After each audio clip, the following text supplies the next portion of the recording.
Salut à tous, alors je suis allé voir Creed 3, le dernier volet de la saga Rocky slash Creed, de l'univers de Rocky Balboa du coup. Et pour donner un peu de contexte à ma critique, j'aime beaucoup les films Rocky, malgré voilà, la qualité qui est un peu, on va dire, en dents de scie. Dans l'ensemble, c'est des très bons films, j'accroche beaucoup. Et j'ai vraiment beaucoup aimé ce qu'ils ont fait du coup avec le spin-off, si on peut appeler ça comme ça, Creed, qui s'intéresse du coup à la montée en puissance de Adonis Creed. Alors le premier Creed était vraiment excellent, même si... alors le 2 aussi était vraiment très bien, mais le premier est vraiment excellent. Mais je trouve que ces deux premiers films, je les ai vraiment beaucoup aimés, mais ils suivent vraiment, on va dire, la formule habituelle qu'on retrouvait déjà dans les films de Rocky. Il y a bon, alors certes, voilà, c'est dans le même univers, et puis on voit, il y a des références à des personnages au passé, etc., etc. Mais même, on va dire, dans les grands moments, on va dire, des films, on a toujours finalement la formule Rocky qui est réemployée, réemployée, réemployée. C'est pas super original, mais ça reste toujours divertissant, ça reste toujours sympathique. Et du coup, le premier film était réalisé par Ryan Coogler, le premier Creed. Et là, cette fois, c'est pour Creed 3, c'est Michael B. Jordan, la star elle-même de la saga, de la trilogie pour le coup maintenant, qui réalise le film. Et honnêtement, pour une première réalisation, il s'en sort très bien. Alors j'imagine, bien sûr, il était très bien entouré. Au niveau producteur, c'est Ryan Coogler. Au niveau du scénario, c'est Ryan Coogler, encore une fois, qui est qui a écrit l'histoire, et son frère qui a écrit le scénario en lui-même. Enfin bref, du coup, il y a pas mal de gens, à mon avis, autour de lui, et du coup, il s'en sort quand même pas mal. Et pour un premier film, si tout le monde avait un premier film qui ressemblait à ça, ce serait vraiment très bien. Bravo en tout cas. Il a apporté ce que j'ai trouvé. Alors, déjà, ce que j'aimais bien dans le premier Creed, c'était le style que Ryan Coogler a apporté, le style des combats, la manière dont c'était filmé avec ces longs plans séquences. Et c'était vraiment immersif, et c'est comme si on y était. Et c'était vraiment très bien. Là, dans le 3, Michael B. Jordan apporte son propre style. Il avait apparemment des idées aussi. Et ça ajoute, encore une fois, ça ajoute un plus parce que comme dit, il y a une formule quand même dans les films, dans ce type de film, où on arrive toujours à, enfin, on va pas les, disons qu'on va pas, on va jamais se dire qu'il y avait, on va jamais reprocher à un film Rocky d'être trop subtil, et du coup, on voit un peu les ficelles forcément. Mais ce film-là, alors déjà par les réalisations au niveau des combats, il n'y en a pas énormément, mais c'est comme dans tous les Rocky, c'est dans l'univers de la boxe, il y a des combats de boxe, mais en fait ce qui est le plus important, c'est l'histoire et c'est les personnages. Et c'est le combat, on va dire, intérieur, le combat personnel ou identitaire du héros, voilà, qui importe. Et c'est ça qui fait qu'on accroche toujours à ces films-là et qu'on accroche ça. C'est parce que Rocky est un personnage très attachant et très sympathique, et pour lequel on a de l'empathie. C'est pour ça que ça fonctionne, et par les épreuves qu'il traverse, c'est pour ça que ça fonctionne. Ça fonctionne également pour Creed, ça a fonctionné comme ça pour le premier, pour le deuxième, et ça fonctionne encore une fois pour le troisième, même si j'ai pas trouvé que le film était vraiment voilà, exceptionnel. Il est bien, il est sympa, on passe un très très bon moment. Après, il y a des choses, mais comme dans les autres, finalement, au niveau réalisme, là, c'est plus au niveau du scénario que je dirais qu'il y a des petits soucis de réalisme où voilà, on fait il y a des facilités scénaristiques pour arriver à ce qu'on veut, finalement, avec justement le personnage de Jonathan Majors qui est excellent dans le film, justement. Il fallait quelqu'un qui ait du charisme, autant de charisme que Michael B. Jordan, pour pouvoir rivaliser, justement, et ils ont trouvé la bonne personne. Parce que c'est vrai que dans les autres films, on va dire que les boxeurs, les adversaires, sont pas forcément les plus charismatiques. Et ici, ça y est, ils ont trouvé vraiment le boxeur qui peut faire face en termes de charisme et de présence, de prestance à Michael B. Jordan. Et ça, c'est super la classe. Et Jonathan Majors le fait très très bien. Le seul souci avec son personnage, je dirais, c'est qu'ils auraient pu aller plus loin dans la manière dont le personnage est écrit. Alors rapidement, l'histoire pour couvrir ça.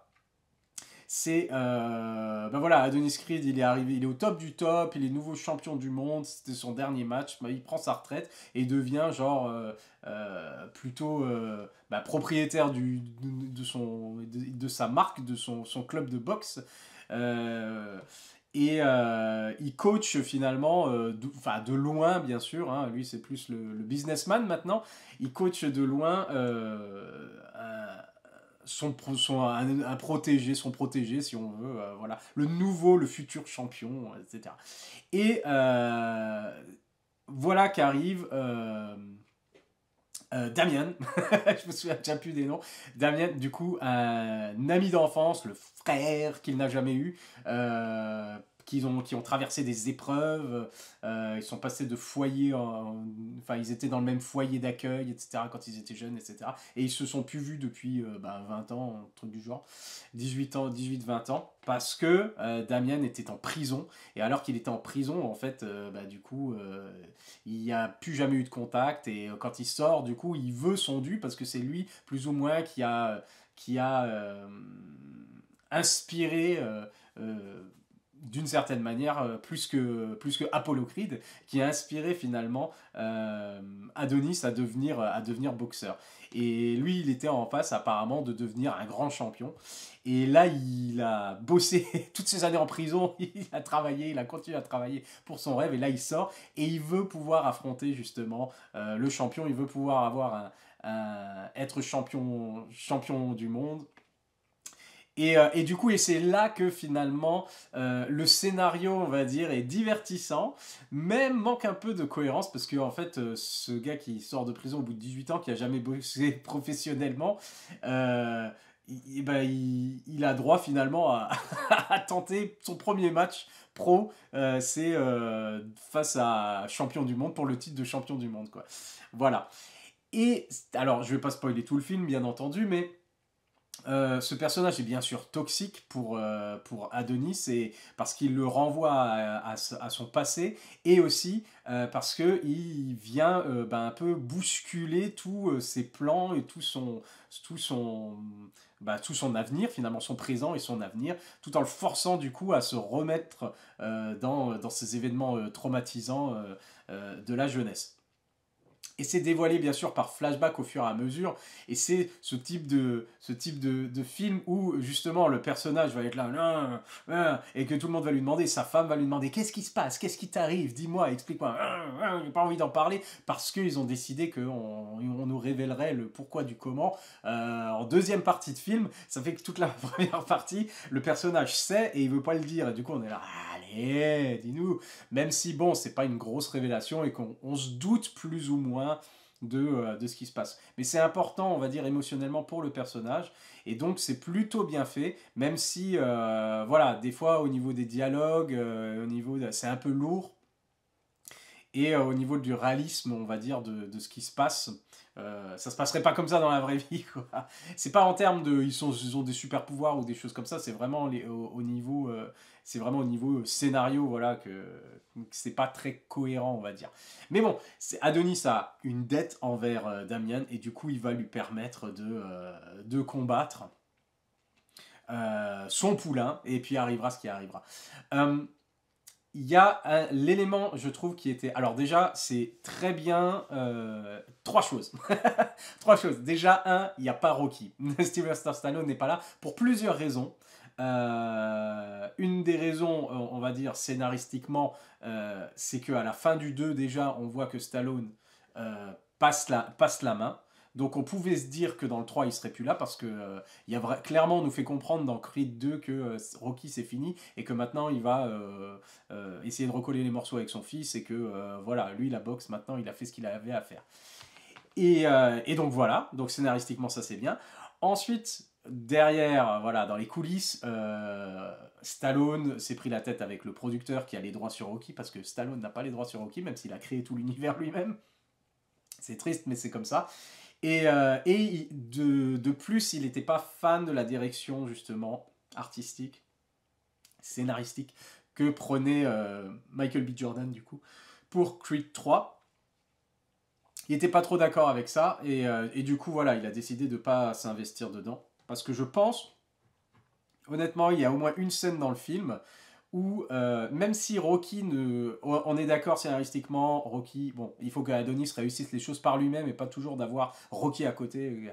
Mais il y a au moins une scène dans le film, à mon avis, où il devait y avoir... Où peut-être, j'imagine, dans le scénario, à un moment, il se disait, c'est là que Rocky apparaît, juste le temps d'une scène. Et c'est important, et après il repart, et puis c'est Adonis qui doit gérer. Et à mon avis, l'embrouille, on va dire, entre Stallone et le producteur, fait que ça n'a pas pu se faire. Mais je me dis que c'est à un moment précis, si vous voyez le film, vous savez de quoi je parle, où Rocky aurait dû, on va dire, d'une certaine manière, être présent et dire quelque chose, voilà, et avoir une conversation avec Adonis qui lui remet un peu peut-être les idées en place, un truc du genre. Enfin bref. Donc, pas de Stallone, c'était le premier point. Ensuite, deuxième point, il y a un aspect justement, je trouve ça très bien qu'ils aient réutilisé le passé et pas seulement la relation, le manque de relation justement entre Adonis et Apollo Creed, l'héritage de Apollo, c'est le fils de Apollo, etc. Ça, c'est plus ça, ça c'était au début. Maintenant, c'est bon, on a passé ce stade-là, c'est bien. Et maintenant, c'est Adonis lui-même. Et ça, c'est pour ça que c'est bien qu'il n'y ait pas Rocky non plus, parce que c'est vraiment, c'est lui et c'est lui qui doit combattre son passé et son traumatisme d'enfance. Et ça, c'est très bien. Donc, le côté flashback et qu'on découvre des choses qui se sont passées quand il était jeune et qui explique pourquoi il est toujours sur la défensive et tout le temps vénère, etc. Euh, donc voilà. Et d'où vient justement son envie de boxer, des choses comme ça. Je trouve que le background et l'histoire qu'ils ont fait avec Damian et Adonis, du coup, je trouve qu'elle est vraiment excellente. Troisième chose, ils ont fait un... Je vais pas dire un thriller, mais presque, on va dire, dans la relation justement, une fois que Damien sort de prison et qu'il arrive, on se doute bien que il cache bien son jeu, il reste discret, mais on voit bien que c'est pas quelqu'un en qui on peut avoir confiance. Et du coup, il va réussir à se débrouiller pour manipuler son monde et pour réussir pour arriver à ses fins, en fait, à manipuler Adonis d'une certaine manière. Et justement, par rapport à ce point-là, je trouve que c'était une très bonne idée. Donc, tout ça, ça fonctionne. Et c'est ça qui fait que c'est un bon film et que, voilà, malgré ses petits défauts au niveau, en termes de réalisme au niveau du scénario. Mais je trouve justement qu'ils sont pas allés assez loin dans le côté plan machiavélique de Damian. J'aurais bien aimé que ça aille plus loin dans le côté harcèlement, justement. Et que ce soit un peu plus...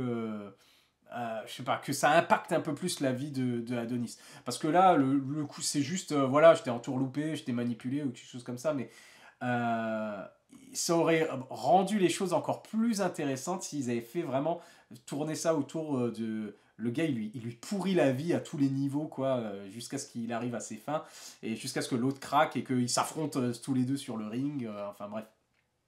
Il y aurait eu quelque chose un peu plus cathartique peut-être, justement au niveau de la fin, parce que je trouve que le final manquait d'un instant justement, d'un climax, d'un instant voilà, super haut, fort en émotion, où pendant le combat, ça y est, on va dire, on a le tournant du combat, etc. Et ça manque un peu dans le combat final, et ça, c'est le petit truc qui m'a dérangé. Une fois que le combat est fini, on est là, genre, ah, ok, ok, ok, ça se passe comme ça se passe comme ça, quoi. D'accord, mais il n'y a pas un truc où on est là, genre, ouah, ouais, genre émotion, décharge ou quelque chose comme ça, là.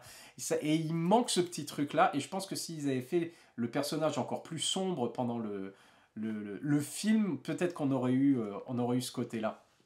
Et je trouve que c'est une occasion manquée un petit peu, ce combat final, au niveau on va dire, de, de la résolution du combat. C'est ça, au niveau de la résolution. Sinon, voilà, je reviens sur le truc, le combat en lui-même, excellent. Les combats, excellents, la manière dont ils sont filmés, Michael B. Jordan a vraiment assuré à ce niveau-là, surtout, parce que c'est un style encore différent de ce qu'on avait vu avant.